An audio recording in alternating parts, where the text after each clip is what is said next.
వినాయక చవితి సందర్భంగా కాణిపాక గణేష్ ఆలయం భక్తులతో కిక్కిరిసిపోయింది.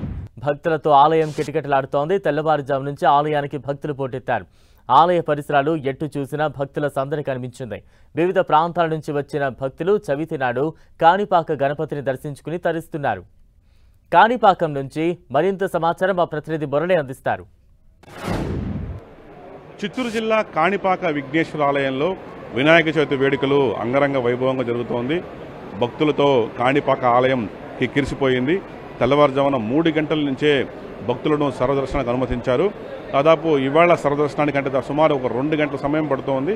ఇక ప్రత్యేక ప్రవేశ దర్శనానికి సుమారు గంట సమయం పడుతోంది. ప్రస్తుతం మనం చూడొచ్చు ఆలయం భక్తులతో పూర్తిగా కిక్కిరిసిపోయిన పరిస్థితి కనిపిస్తోంది. ఒక్క చిత్తూరు జిల్లా నుంచే కాకుండా మొత్తం పక్కనే ఉన్న తమిళనాడు రాష్ట్రాల నుంచి కూడా పెద్ద సంఖ్యలో భక్తులు వినాయక చవితి వేళ కాణిపాకానికి వచ్చి స్వామివారిని దర్శించుకుంటూ ఉంటారు. ఈ నేపథ్యంలో అందుకు తగ్గట్టుగా ఆలయంలో కూడా పెద్ద ఎత్తున ఏర్పాట్లు చేయడం జరిగింది. ఇవాళ నుంచి 21 రోజుల పాటు కాణిపాక విఘ్నేశ్వరునికి బ్రహ్మోత్సవాలు జరగడం ఇక్కడ ఆనవాయితీగా వస్తుంది. మొదటి 9 రోజులు నవరాత్రి ఉత్సవాలు జరుగుతూ ఉంటుంది. ఆ తర్వాత 11 రోజులు ఏదైతే ప్రత్యేక బ్రహ్మోత్సవాలు కొనసాగుతుంది. చివరగా తెప్పోత్సవంతో ఈ బ్రహ్మోత్సవాలు వచ్చే నెల 16వ తేదీన పరిసమాప్తం అవుతాయి. మొత్తంగా కాణిపాక ఆలయం విషయానికి వస్తే ఏడాదిలో జరిగే అతిపెద్ద వేడుక ఈ వినాయక చవితి బ్రహ్మోత్సవాలు మాత్రమే. ఈ వినాయక చవితి బ్రహ్మోత్సవం 21 రోజుల పాటు జరిగే ఈ వేడుకను అత్యంత విజయవంతంగా నిర్వహించేందుకు మొత్తం అధికార యంత్రాంగం అంతా కూడా సుమారు 2 నెలల పాటు కష్టపడుతూ ఉంటారు. తగ్గట్టుగా ముందస్తు ఏర్పాట్లు చేస్తూ ఉంటారు. ప్రస్తుతం మనం చూడొచ్చు ఆలయం అత్యంత సర్వాంగ సుందరంగా ముస్తాబై కనిపిస్తోంది. వివిధ ప్రాంతాలను తీసుకుని వచ్చిన పుష్పాలతో ఆలయం చూడముచ్చటగా ఉంది. ప్రత్యేకించి బెంగళూరు అంటే ఇక్కడికి చాలా దగ్గరగా ఉంటుంది.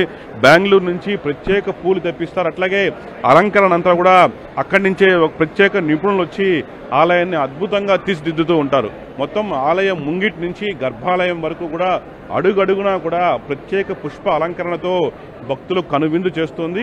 ప్రత్యేకించి మరోవైపు గణేష ఇరుముడి అని కూడా భక్తులు ధరిస్తారు. ఎట్లయితే అయ్యప్ప మాల ధరిస్తారో అట్లాగా గణేష్ ఇరుముడిని కూడా ధరిస్తారు. ఈవేళ వచ్చి ఆ ఇరుముడిని ఇక్కడ స్వామివారికి చెల్లించుకుంటున్నారు. ప్రస్తుతం మనం ఆలయం ముంగిట ఉన్నాం.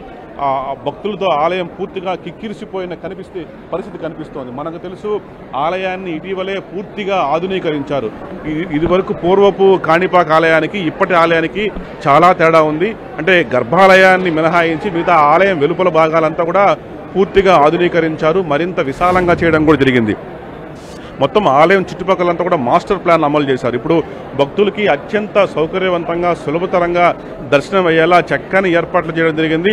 భక్తులు అంటే ప్రత్యేకించి వినాయక చవితి వచ్చిన సారు ఇంట్లో పూజ చేసుకుని ఇక్కడ రావడమా లేక ఇక్కడ దర్శించుకొని మళ్ళీ వెళ్ళి ఇంట్లో పూజ చేసుకోవడమా చేస్తూ ఉంటారు. ఉదయం నుంచి కూడా ప్రత్యేక వినాయక వ్రతకల్పం జరుగుతుంది. స్వామివారికి అభిషేకాలు ప్రత్యేక పూజలు కూడా ప్రస్తుతం ఆలయంలో కొనసాగుతుంది. ఆలయం అంతా కూడా భక్తులతో పూర్తిగా కిక్కిరిసిపోయిన కనిపిస్తుంది. మొత్తంగా వినాయక చవితి సంబరాలు అయితే కాణిపాక ఆలయంలో అంగరంగ వైభవంగా కొనసాగుతుంది. స్వామివారు అంటే ఈ పర్వదినం వేళ స్వామివారిని దర్శించుకోవాలని సుదూర ప్రాంతాల నుంచి పెద్ద సంఖ్యలో భక్తులు ఇప్పటికే ఆలయం చేరుకోవడంతో ఆలయంలో భక్తుల రద్దీ బాగా కనిపిస్తోంది.